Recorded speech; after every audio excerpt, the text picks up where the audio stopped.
എല്ലാവർക്കും സ്വാഗതം. ഈ റിവ്യൂ ഇഷ്ടപ്പെടുവാണെങ്കിൽ ഒന്ന് ലൈക്ക് ചെയ്തും സബ്സ്ക്രൈബ് ചെയ്തും സപ്പോർട്ട് ചെയ്യണേ.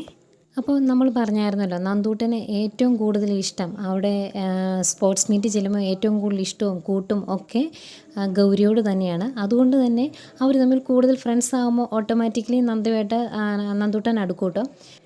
അതുപോലെ നന്ദൂട്ടനെ ഒരുപാട് ദിവസം കാണാതിരിക്കാൻ വയ്യാത്തത് കൊണ്ട് വരുന്ന ഗൗരി മോളെയും കാണുന്നുണ്ട്. അവർ രണ്ടുപേരും ഭയങ്കര ഫ്രണ്ട്സ് ആയതുകൊണ്ട് ഗൗരീനെ പരിചയപ്പെടുത്തി കൊടുക്കുന്നുണ്ട് നന്ദുകുട്ടൻ. അപ്പം ഗൗതമും നന്ദൂട്ടനെ നന്ദയും പരിചയപ്പെടുന്നു. അവർ തമ്മിൽ അവരാരും അറിയാതെ തന്നെ രണ്ട് മക്കളും അച്ഛനും അമ്മയും കണക്റ്റ് ആവുന്നുണ്ട്. അതുപോലെ നന്ദയോട് ഒരുപാട് അടുക്കുന്ന നന്ദുക്കുട്ടനെയും കൊണ്ട് നന്ദ വീട്ടിൽ പോകുന്നുണ്ട് കേട്ടോ. നന്ദയും നന്ദുക്കുട്ടനും ഗൗരിയും കൂടെ ഒരുമിച്ചിരുന്ന് അവർ സംസാരിക്കുന്ന സീനൊക്കെ കാണിച്ചിട്ടുണ്ട്. അപ്പം ആ രീതിയിലും നന്ദുക്കുട്ടൻ അടുക്കും. പിന്നെ വീട്ടിൽ വന്നതിന് ശേഷം നന്ദുക്കുട്ടൻ്റെ വീട്ടിലെ കാര്യങ്ങളൊക്കെ ചോദിക്കുമല്ലോ. സ്വാഭാവികമായിട്ട് നമ്മുടെ ഗൗരി അച്ഛനെ പറ്റിയും അമ്മയെ പറ്റിയൊക്കെ ചോദിക്കും. അച്ഛനില്ലാത്തത് കൊണ്ട്, അച്ഛനെ കാണാനുള്ള ഒരുപാട് ആഗ്രഹമുള്ളതുകൊണ്ട് തന്നെ നന്ദുക്കുട്ടനെ അച്ഛനെ പറ്റി ചോദിക്കുമ്പം പറയുന്ന കാര്യങ്ങളിൽ നിന്ന് നമ്മുടെ നന്ദയ്ക്ക് സംശയം തോന്നുന്നുണ്ട്.